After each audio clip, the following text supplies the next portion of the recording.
नमस्कार दोस्तों, कैसे हैं आप लोग? सभी शिव प्रेमी भक्तजन, सभी सनातन प्रेमी भक्तजनों को, शिव भक्तजनों को मेरा राम राम, जय श्री राम।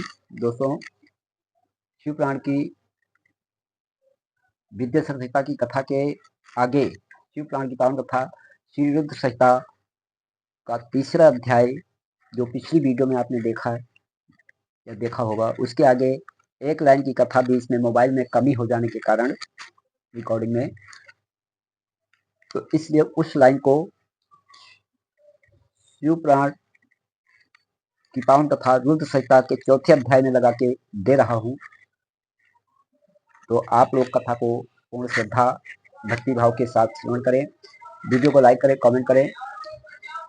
कथा में ज्यादा देर ना करते हुए, विलंब ना करते हुए आपसे एक आग्रह है कि हमारे सेवा ज्ञान 1008 चैनल की सदस्यता लें। भगवान शिव की इस पावन कथा का घर घर में प्रचार प्रसार हो, सनातन धर्म का प्रचार प्रसार हो। इसी के लिए आप लोगों को यह पावन कथा सुनाने का प्रयास करते हुए सनातन धर्म में अपनी एक छोटी सी अहित की भेंट सनातन धर्म के प्रचार प्रसार के लिए कर रहा हूँ। तो दोस्तों, इसमें आप लोगों का मुझे सहयोग चाहिए, ताकि घर घर में भगवान शिव की कथा महिमा सुनकर के इस घोर कलयुग में जीवन में सुख शांति, समृद्धि, शांति, सद्बुद्धि, सद्विवेक, सदाचार विचार बना रहे, जिससे कि मानव जन्म का सीधा और सरल सर्व मंगल में कल्याण हो। यही परमार्थ की भाव से आप लोगों के सामने वीडियो के माध्यम से कथा सुना रहे हैं। कथा प्रारंभ करते हैं। दोस्तों, श्री रुद्र संहिता शिव पुराण की पावन कथा में नारद जी का भगवान विष्णु को श्राप देना, किस प्रकार से नारद जी का अपमान हुआ, और अब नारद जी जब शीशे में अपना मुंह देख करके देखते कि हमारा मुख तो जो भगवान विष्णु ने दिया था सौंदर्यता के लिए, वो मुख तो बंदर का है। वहीं से नारद जी को क्रोध आ गया और उन्होंने भगवान विष्णु को श्राप दिया। दोस्तों, यहीं से आगे जब यहाँ तक कथा आप सुन रहे हैं, तो आगे क्या होगा, भविष्य में क्या हुआ था, त्रेता युग में क्या हुआ था, इस श्राप को सतयुग में दिया था और अब त्रेता युग में भगवान श्री राम जी का अवतार, यही से ये कथा प्रारंभ हुई। तो भगवान नारद जी ने जब भगवान विष्णु को श्राप दिया, ऋषि बोले, हे सूत जी, रुद्र गणों के चले जाने पर नारद जी ने क्या किया और वे कहाँ गए, इस सब के बारे में भी हमें बतलाइए। सूत जी बोले, हे महर्षियों, माया से मोहित नारद जी उन दोनों शिवगणों को श्राप देकर भी मोह बस कुछ न जान सके। तत्पश्चात क्रोधित होते हुए वे तालाब के पास पहुंचे और वहां जल में पुनः अपनी परछाई देखी। उन्हें फिर वानर जैसी आकृति दिखाई दी। उसे देखकर नारद जी को और अधिक क्रोध चढ़ाया। वे सीधे विष्णुलोक की ओर चल दिए। वहां पहुंचकर भगवान विष्णु से वे बोले कि हे हरि, तुम बड़े दुष्ट हो। अपने कपट से विश्व को मोहने वाले तुम दूसरों को सुखी होता नहीं देख सकते, तभी तो तुमने सागर मंथन के समय मोहिनी का रूप धारण कर दैत्यों से अमृत का कलश छीन लिया था और उन्हें अमृत की जगह मदिरा पिला करके पागल बना दिया था। यदि उस समय भगवान शंकर दया करके विष को न पीते तो तुम्हारा सारा कपट प्रकट हो जाता। तुम्हें कपटपूर्ण चालें अधिक प्रिय हैं। भगवान महादेव जी ने ब्राह्मणों को सर्वोपरि बताया है। आज तुम्हें मैं ऐसी सीख दूंगा जिससे तुम फिर कभी कहीं भी ऐसा कार्य नहीं कर सकोगे। अब तक तुम्हारा किसी शक्तिशाली मनुष्य से पाला नहीं पड़ा है, इसलिए तुम निडर बने हुए हो, परंतु अब तुम्हें तुम्हारी करनी का पूरा फल मिलेगा। माया मोहित नारद जी ने क्रोध से खिन्न थे। वे भगवान विष्णु को श्राप देते हुए बोले कि हे विष्णु, तुमने स्त्री के लिए मुझे व्याकुल किया है। तुम सभी को मोह में डालते हो। तुमने राजा का रूप धारण करके मुझे मेरे साथ छल किया है। इसलिए मैं तुम्हें श्राप देता हूं कि तुम्हारे जिस रूप ने कपट पूर्वक मुझे छला है, तुम्हें वही रूप मिले। तुम राजा होगे और इसी तरह स्त्री का वियोग भोगोगे। दोस्तों, त्रेता युग में सीता के वियोग में भगवान श्री राम जी का जब अवतार हुआ,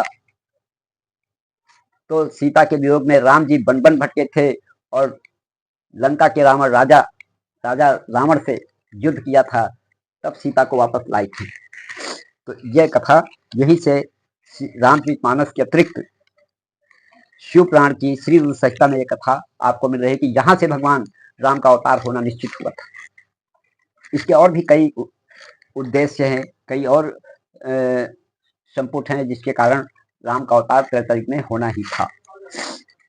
जिस तरह से इसी तरह स्त्री का वियोग भोगोगे, जिस तरह मैं भोग रहा हूँ। तुमने जिन वानरों के समान मेरी आकृति बना दी है, वही वानर तुम्हारी सहायता करेंगे।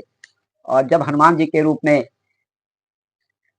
प्रभु श्री राम जी वन वन भटक रहे थे, तो हनुमान जी के रूप में उस बंदर के रूप में आकर के वही नारद जी रूपी भगवान आकर मिले थे। साथ में ये भी बता देता हूँ कि रुद्रावतार श्री हनुमान जी भगवान शिव का ही 11वां अवतार,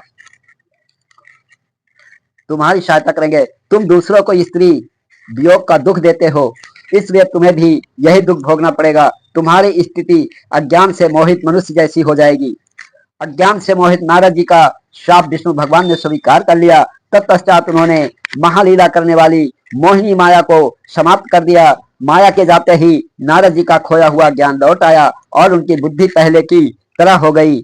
उनकी सारी व्याकुलता चली गई तथा मन में आश्चर्य उत्पन्न हो गया कि यह सब जानकर नारद जी बहुत पछताने लगे कि मैंने भगवान विष्णु को श्राप देकर के बहुत बड़ी गलती कर दिया, और अपने को धिक्कारते हुए भगवान विष्णु के चरणों में गिर पड़े और उनसे क्षमा मांगने लगे। नारद जी कहने लगे कि मैंने अज्ञानवश होकर और माया के कारण आपको जो श्राप दे दिया है वो झूठा हो जाए।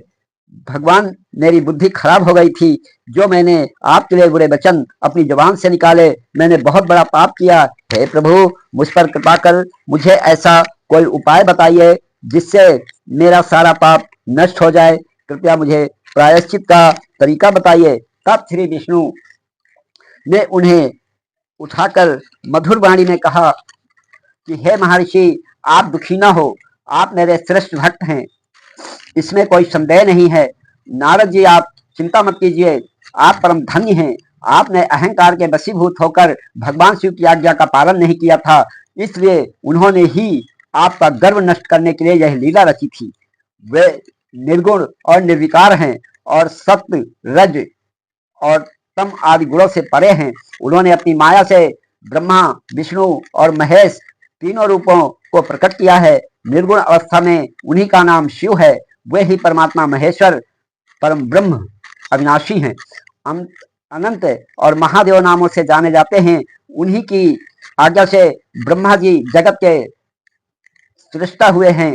मैं तीनों लोकों का पालन करता हूँ और शिव जी रुद्र रूप में सबका संहार करते हैं। वे शिव स्वरूप सबके साक्षी हैं।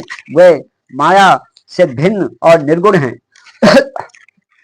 वे अपने भक्तों पर सदा दया करते हैं। मैं तुम्हें समस्त पापों का नाश करने वाला, भोग एवं मोक्ष प्रदान करने वाला उपाय बताता हूँ। अपने सारे शंकों एवं चिंताओं को त्याग कर भगवान शंकर की यश और कीर्ति का गुणगान करो और सदा अनन्य भाव से शिव जी के सतनाम स्तोत्र का पाठ करो, उनकी उपासना करो तथा प्रतिदिन उनकी पूजा अर्चना करो। जो मनुष्य शरीर, मन और वाणी द्वारा भगवान शिव की उपासना करते हैं, उन्हें पंडित या ज्ञानी कहा जाता है। जो मनुष्य शिव जी की भक्ति करते हैं, उन्हें संसार रूपी भवसागर से तत्काल मुक्ति मिल जाती है। जो भक्त लोग पाप रूपी दावानल से पीड़ित हैं, उन्हें शिव नाम रूपी अमृत का पान करना चाहिए, अर्थात ओम नमः शिवाय महामंत्र का जाप करना चाहिए। दोस्तों, शिव पुराण की पावन कथा के साथ साथ भगवान विष्णु के वाणी वचन के साथ साथ साधु संतों का जो ज्ञान प्राप्त होता है, जिसको ब्रह्म ज्ञान कहा जाता है, उस ब्रह्म ज्ञान को पाने के बाद हमारा भी आप लोगों के लिए यही उपदेश है कि हर स्थिति में ओम नमः शिवाय महामंत्र का जाप करते करते भगवान शिव परिवार का, देवाधिदेव महादेव का दिव्य आशीर्वाद प्राप्त करें, जिससे आपका सारा घर परिवार, बाल बच्चे सदैव सुखी रहें। कमेंट में हर हर महादेव लिखना। वेदों का पूर्ण ज्ञान प्राप्त करने के पश्चात ही ज्ञानी मनुष्यों ने शिव जी की पूजा को जन्म मरण रूपी बंधनों से मुक्त होने का सर्वश्रेष्ठ साधन बताया है।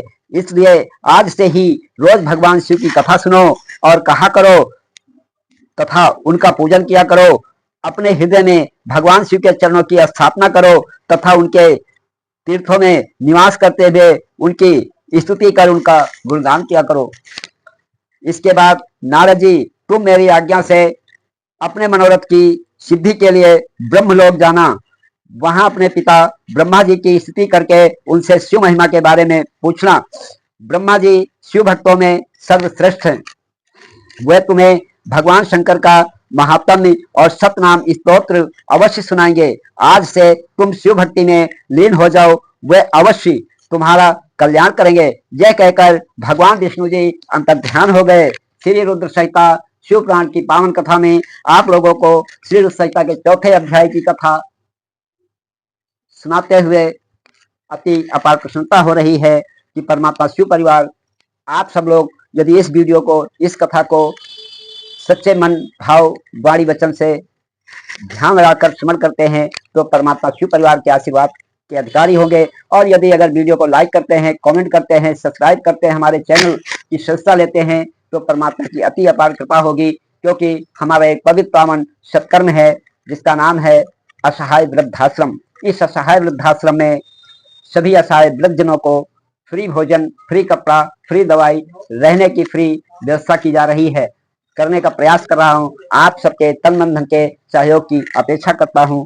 आप लोग हमारे सेवा ज्ञान 1008 चैनल की सदस्यता लेकर के हमारा सहयोग करें। और आप हमारे इस पुनीत सत्कर्म से पुण्य कमाना चाहते हैं, जुड़ना चाहते हैं तो हमारे डिस्क्रिप्शन बॉक्स में जाकर के चैनल को क्लिक करें, लिंक करें, हमसे संपर्क करने का सूत्र आपको मिल जाएगा। और सभी असहाय वृद्धजनों को फ्री भोजन, फ्री कपड़ा, फ्री दवाई, फ्री रहने की उनकी व्यवस्था कर रहा हूं। इसमें आप हमारे सहयोगी बने। किस कार्य से आप हमारा सहयोग कर सकते हैं? दोस्तों, असहाय वृद्धजनों की सेवा करना इंसानियत मानवता से बड़ा कोई धर्म नहीं है। परमात्मा इसी से प्रसन्न होते हैं, क्योंकि सभी इंसानों में, सभी मनुष्यों में, सभी स्त्री पुरुषों में परमात्मा शिव शक्ति का स्वरूप निवास करता है। तो जब हम किसी दीन दुखी असहाय वृद्धजनों की सेवा करते हैं तो परमात्मा शिव शक्ति पूर्ण रूप से प्रसन्न होते हैं। यही साधु का सच्चा ब्रह्म ज्ञान है और इसी ब्रह्म ज्ञान में परमात्मा का दर्शन होता है। तो दोस्तों, जय बाबा अमरनाथ बर्फानी। भूखे को भोजन, प्यासे को पानी। वीडियो को लाइक करें, कमेंट करें, शेयर करें, सब्सक्राइब करें।